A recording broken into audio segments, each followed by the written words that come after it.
You do not pick partnerships based on pleasure. You pick partnerships based on purpose. And I think that's where a lot of people get messed up. There are a lot of people you can be compatible with, but they're not going in the same direction as you. If me and you were to say right now, let's go to Disney World, there are probably 15 different paths to get there. And there are some people that are like, well, let me stop way over here and let me go over here. But if we were riding in the same car together, we would have to go on the same road, on the same highway, getting to the same place because our purpose was to go to this destination.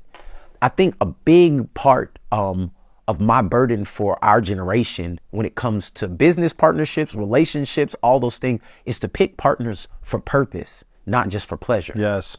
Because the pleasure wears off when you get in a pit. Like when it ain't working, when we lost the money, when you used to dress up for me and now you looking like a grandma, like all of those things, that's when you have to pick partners that you remember. Why did we get together? What was the purpose of this? What did we say we were going to do? And so a lot of times when people are starting to date and have fun and do all the different things, they're not thinking purpose.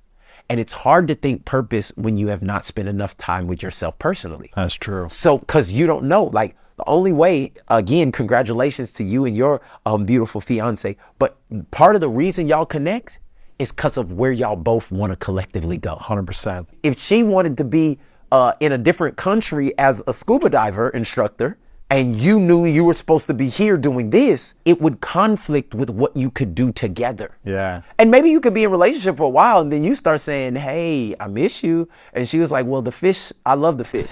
Like, and I'm being very sarcastic, but what I'm saying is that is what a lot of our relationships looks like. It's like, this is bomb, we connect physically, but our purposes don't align.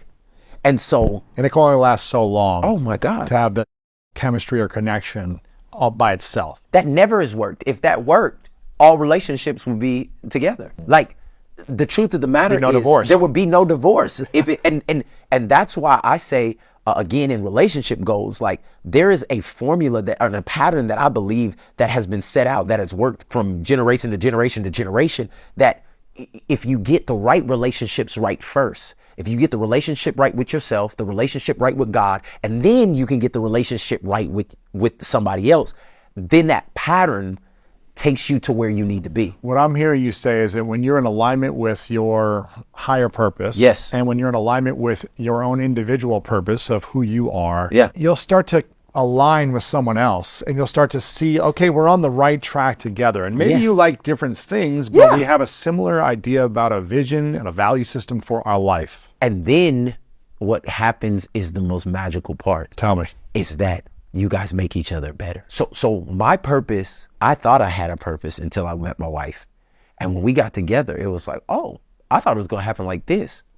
We are greater together. That's where the scripture says two are better than one, because they have great success on their investment. And two are better than one because if one falls, the other one can be there to pick them up. How can one stay warm by itself?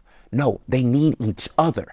Like there is exponential growth. There is exponential clarity. There is exponential success when two people are going the same way for purpose and they're in partnership. Interesting. And that's why a lot of times I just tell people it's very hard to pick a partner if you don't know the purpose.